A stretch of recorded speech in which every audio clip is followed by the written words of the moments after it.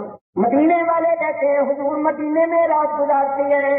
حضور کی پاس بیویاں فرماتی ہیں حضور ہمارے پاس رات گزارتی ہیں, اور حضور فرماتے ہیں میں رب کے پاس رات گزار. تو یہ مسئلے مولوی نہیں سمجھ سکتے, یہ مسئلے اولیاء اللہ نے سمجھے, عارفوں نے سمجھے. مولانا روم رحمۃ اللہ علیہ نے ایک ہی مصرے میں یہ مسئلہ حل فرماتے ہیں کہ سورت پر کھا تو جان کرنا مکان. وہی بات کہ حضور جسمانی طور پر مدینے میں ہوتے تھے اور نورانی اور روحانی طور پر اللہ کے پاس. دو شانیں سرکار, جسمانی طور پر یہاں ہے, روحانی اور نورانی طور پر وہاں ہے. حضور فرماتے ہیں میرا رب مجھے کھلاتا تھا, تو رب کیا کھلاتا؟ بریانی کھلاتا, روٹی اور بوٹی کھلاتا. بولو تو مرغی بھون کے رکھ لیتا تھا, کیا کھلاتا تھا؟ کوئی رب نے وہاں کوئی ہے کیا کھلاتا تھا؟ یاد رکھو حضور کے ارشاد کا مطلب یہ ہے کہ میں حقیقت میں ہوں, تو میری غذا بھی نورانیت اور روحانی. تو رب تعالیٰ مجھے نورانی اور روحانی غذا کھلاتا پلاتا ہے.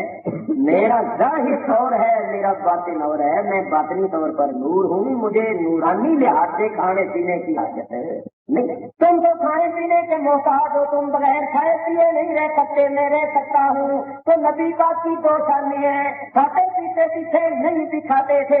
یہ دو شانی کیوں ظاہر ہوئی؟ اللہ دکھانا یہ چاہتا تھا کہ ان کا کھانا پینا اگر بشریت کی دلیل ہے تو ان کا نہ کھانا پینا ان کے نور ہونے کی ہے. دونوں شانوں کو مان, کھانا پینا میری تمہاری تعلیم کے واسطے تھا, اور نہ کھانا حضور کی اپنی حیثیت اور اپنی شان کے مطابق. تو اصل میں کیا کہا جائے, نبی کریم کی شان کو کوئی نہیں سمجھتا. میں اور آپ کیا چیز ہیں, کس بات کی مولی ہیں, کس تمہارو قطار میں ہیں. حضور نے حضرت ابو بکر صدیق سے فرمایا جو امت میں سب سے افضل. حضور نے فرمایا والذی باسنی یا ابا بکر والذی باسنی بالحق لم یعرفنی حقیقتا غیر ربی. فرمایا اے ابو بکر مجھے قسم ہے اس ذات کی جس ذات نے مجھے بھیجا ہے, جیسا کہ حقیقت میں ہوں, میری حقیقت کو رب کے سوا کوئی نہیں سکتا. تو نبی کریم کی جو حقیقت ہے اس کو اللہ ہی جانے, کوئی نہیں جان سکتا.